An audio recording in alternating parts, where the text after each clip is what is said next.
Muy buenas y bienvenido o bienvenida al podcast de Habla con ellos, en el que trato de mejorar la calidad de vida de vuestros perros y que los entendáis mejor en base a la educación canina. Vengo a hablar de un tema que os va a encantar, que es si hay diferencias y cuáles son entre diferentes líneas genéticas, razas o grupos de perros.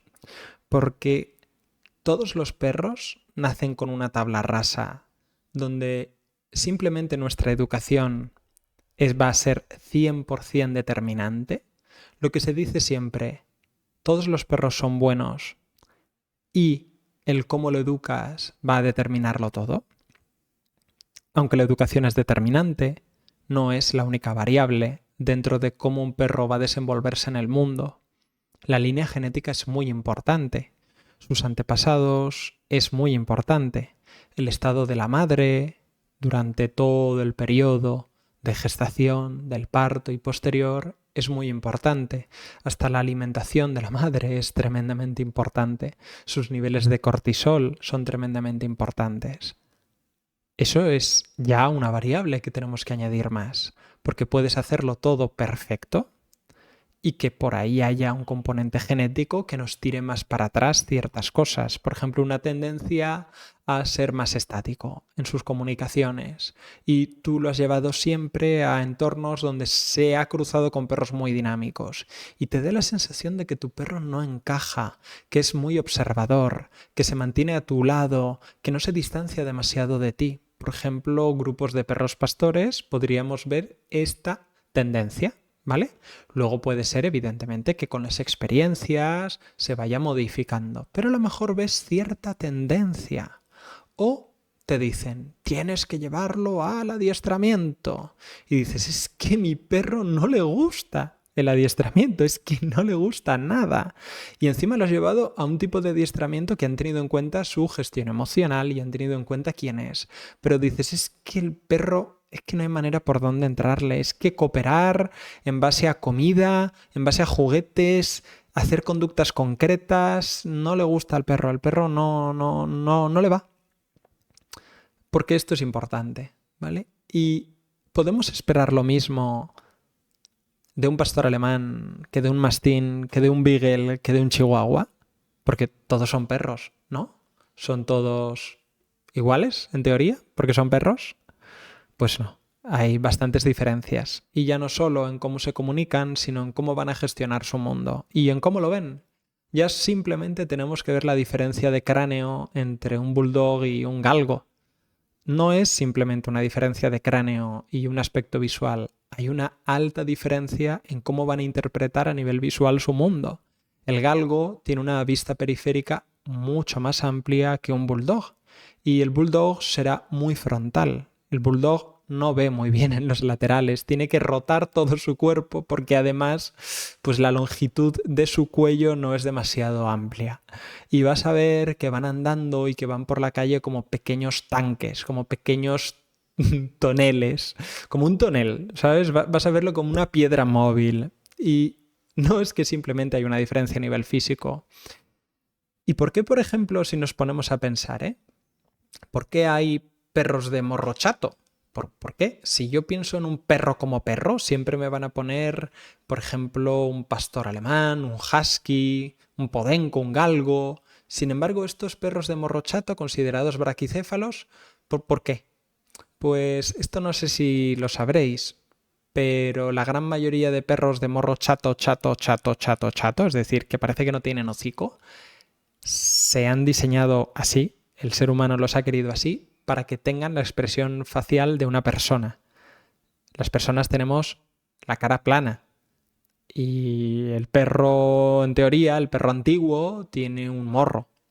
Sin embargo, los perros de hoy en día, chatos, un bulldog, un carlino, chihuahua no se considera, ¿vale? Pero sí que prácticamente, ¿vale? Aunque tienen un mini morrito, ¿vale? Un boxer tienen morro chato para que tengan una expresión facial parecida a la de las personas y que las personas podamos ser más empáticos con esta clase de perros por la expresión facial que tienen. Generalmente vamos a ser menos empáticos con los perros de morro largo. Por eso hay algunos que dicen es que a mí no me gustan nada. Pero me encanta un carlino. Pues han dado en el clavo. Han dado en el clavo. El ser humano los ha modificado bien para que muchas personas tengan preferencia por el morro chato, porque precisamente han sido creados para ello. Para que sean frontales, para que sean visuales, para que sean no tanto un perro, por eso no se les da bien el olfato. No son buenos perros de rastro, no van a ser demasiado buenos olfateando. Es más, te va a dar la sensación de que no olfatea casi nada, o que pasa al lado de un premio y se lo deja y no se entera. Porque precisamente los hemos creado para ello, ¿vale? Entonces, ya solo teniendo en cuenta esto, pues sí, hay grandes diferencias. Vamos a empezar por el primer punto, que son 2 grandes bloques de perros. Ya sé que por ahí hay estudios que nos hablan de más, de 6 o 7. Vamos a empezar con algo sencillo, ¿vale? Tendríamos al grupo o bloque de perros considerados más antiguos, de una línea más antigua o más prehistórica. Por ejemplo, el husky, el podenco, que aunque no se le considere prehistórico, sí que se le considera línea antigua, basenji, chow chow, samoyedo, akita, shiba inu, alaskan. Todos estos perros son de una línea considerada más prehistórica, y la diferencia es que esos perros es como si se encontraran en la etapa inicial de la domesticación del ser humano. Por ejemplo, como si nos encontráramos un perro de hace 8.000, 10.000, 15.000 años. Ha habido ligeramente poca o poquita modificación en lo que a las tareas domésticas se refieren. Por eso es posible que te dé la sensación, por ejemplo, vamos a coger a una akita o vamos a coger un podenco, que a nivel táctil con las caricias son muy exclusivos con los de su grupo. Incluso que te puede dar la sensación de que ni le gustan, habría que verlo, ¿eh? Pero que les gusta otro tipo de interacción social.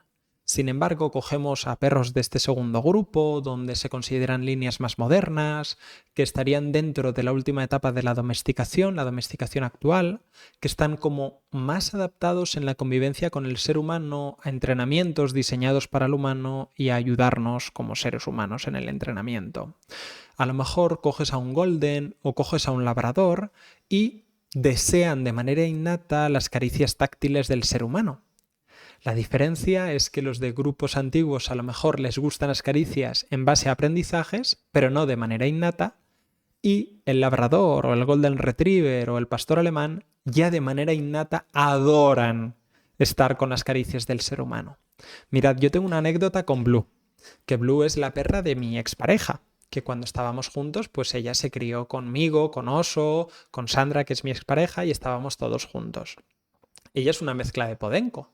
Y yo rápidamente, al segundo, tercer, cuarto día, ya me di cuenta de una cosa que me esperaba o no, pero era esperable, y es que de manera innata, las caricias a ella mantenidas, no. Sin embargo, deseaba mucho contacto social. ¿Esto cómo se come? ¿No quieres caricias, pero quieres estar conmigo? Tenemos que entender que las caricias no es el único proceso social que un perro desea. Hay muchos más. Está el compartir espacios, está el dormir juntos, está el interactuar con los cabeceos, con corporalidad, con otro tipo de interacciones sociales, con chuparse las orejas, chuparse la cara, chuparse la boca, ¿vale? Hay muchos procesos sociales dentro del mundo del perro. Sin embargo, el ser humano, cuando ve un perro, quiere acariciarlo. Y eso es un tipo de interacción social.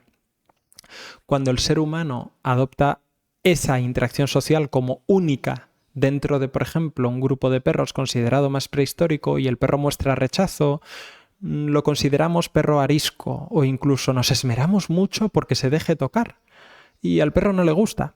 Y la anécdota con Blue es que yo a partir del segundo o tercer día, cosa que jamás había hecho con Oso, porque Oso es una raza más moderna, es un Terranova y de manera innata le encantan las caricias táctiles, yo con Blue al segundo o tercer día lo que estaba haciendo era esto no tenéis por qué hacerlo, ¿vale? Soy yo porque yo soy considerado medio perro, ¿vale? Y no me pongo enfermo y no me da pudor interactuar con animales. Pues yo le estaba chupando las orejas.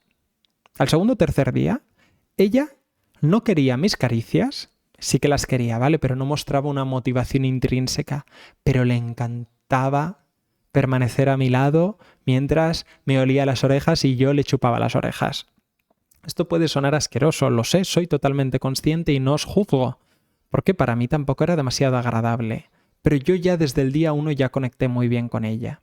Y en base a aprendizajes, que no de manera innata, también al final quiso caricias y le gustaron las caricias. Pero no por innatismo, no por motivación intrínseca, sino por aprendizajes. Tú te coges a un golden y por motivación intrínseca es posible que le encanten.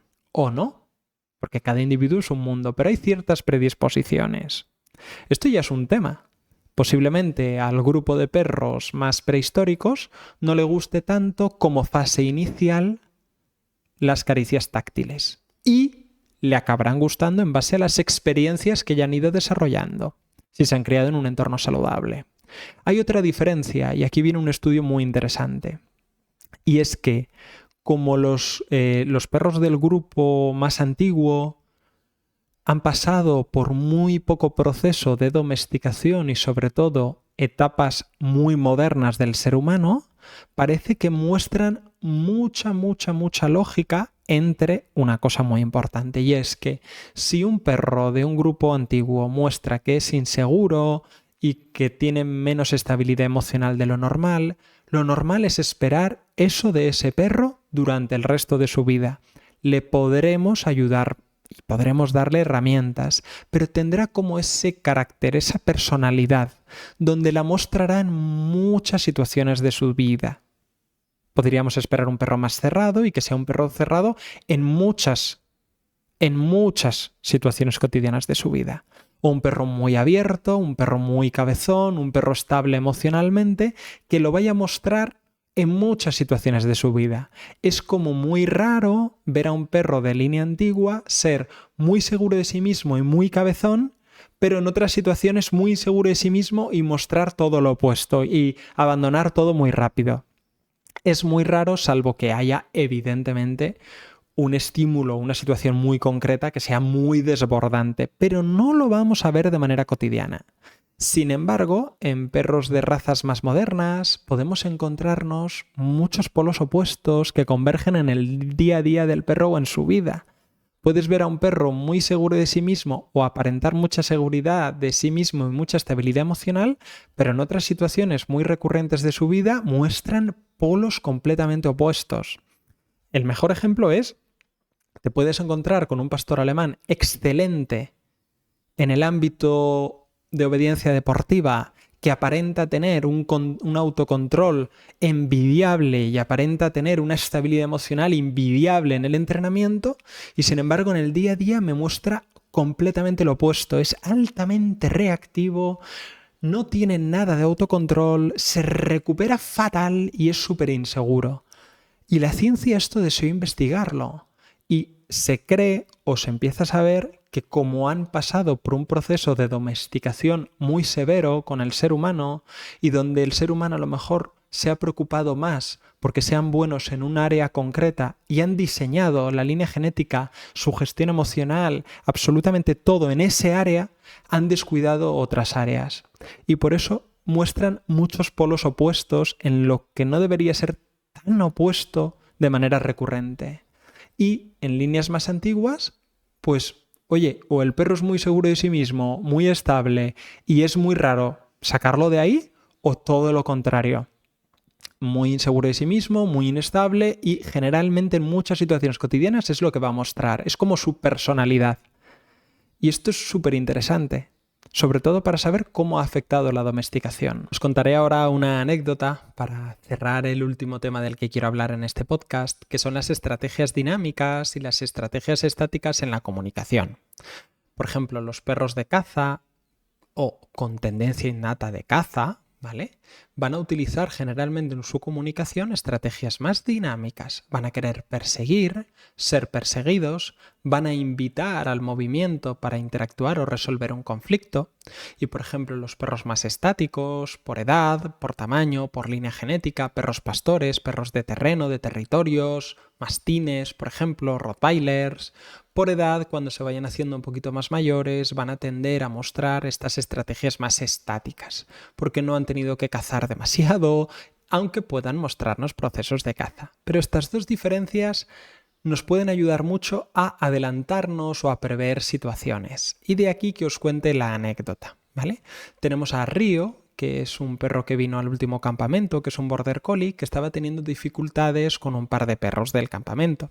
Y decidimos hacer una sesión individualizada con Apolo, que es un podenco, que nos ayuda muchísimo para interpretar bien las comunicaciones y ver un poquito la intencionalidad del otro perro y a darnos muchas pistas.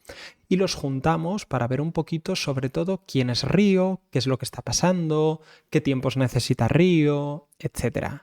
Río, ¿qué es lo que pasa? Al ser un border collie, al ser un perro estático, al ser un perro pastor, posiblemente necesita visualizar mucho estando quieto, necesita procesar la información estando en estático. Por eso es muy común ver a border collies por la calle, utilizar el acecho, mirar fijamente, estar parados, estar en modo estatua 2 minutos, y cuando la situación se le come en 30 segundos todo o en 15 segundos no se le suele dar demasiado bien. Sin embargo, el perro de caza agradecerá irse hacia afuera, exportar todo hacia afuera, correr, para que veamos un poquito las dos diferencias y cómo pueden encajar. Esto no quiere decir que los perros estáticos siempre encajen bien con los estáticos.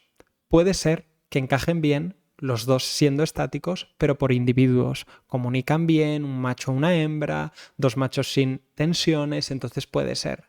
Pero no siempre el perro dinámico se llevará bien con el perro dinámico y el estático con el estático. No tiene nada que ver. Hablamos un poquito para intentar ver según quién es cada perro y según la línea genética con quién podría encajar mejor. Unas situaciones será del mismo tipo, en otras situaciones lo opuesto, según quién es el perro. ¿Por qué nos viene bien en este caso que Río, que es un perro más estático que estaba teniendo tensiones con machos, se junte con un perro más estático pero que le respete los espacios, que es Apolo y es un podenco? Porque justo en el momento donde empezó a escalar la tensión mutua entre ellos, que no fue ni con gruñidos ni fue nada de esto, fue con marcajes de orina, que ya hablaremos en otro podcast más adelante, podríamos ver que si se están marcando continuamente y de manera recurrente y cada vez de manera más excitante sobre el mismo pis, marca Río, marca Apolo, marca Río, marca Apolo, marca Río, marca Apolo, marca Río, marca Apolo, y así sobre el mismo pipi mutuamente. Sabemos que la tensión puede estar escalando. Y Apolo nos lo dijo mostrando una situación estática, invitando al movimiento, invitando al desplazamiento. Nos viene bien con Río porque se pone tenso con machos. Si yo le pongo, por ejemplo, a otro macho, a otro pastor, con una tendencia innata estática y que responde también con tensión, es posible que se hubiera dado de otra manera la interacción. Por eso quería cerrar el podcast hablando un poquito de esto, porque a nivel comunicativo, que es un tema mucho más complejo, según la raza, acuérdate, perros más de caza invitarán al movimiento, perros un poquito más de situaciones estáticas por edad invitarán a situaciones estáticas a la hora de comunicar, va a ser muy determinante por cómo fluye la interacción. Si tú te llevas a un perro adulto muy estático a un parque donde todos los perros son dinámicos, es posible que no siempre termine de encajar bien y te dé la sensación de que tiene problemas, cuando sencillamente tiene otros procesos sociales en base a su línea genética y a lo mejor encaja bien con perros más estáticos o perros más tranquilos. Lo mismo pasaría juntando a un perro súper dinámico con todos pastores. Por ejemplo, juntamos a un galgo con 4 pastores adultos. A lo mejor el galgo joven que quiere correr, invita al movimiento, es algo innato en él exporta hacia afuera por ser un perro de caza, no termina de encajar muy bien con los pastores y los pastores le dicen, oye tío, relájate, oye tío, vamos a quedarnos aquí en grupo, oye tío, para allá, cuando a lo mejor le hubiera venido bien pues un compañero dinámico por edad, hacer cosas, irse hacia afuera, ponerse a perseguir rastros conjuntamente, perseguir algo conjuntamente como perros dinámicos que son. Espero que te haya gustado el podcast, sobre todo que te haya invitado a ver que no todos los perros son iguales y que no es suficiente la misma educación, sino que ya simplemente por línea genética mostrarán procesos sociales distintos.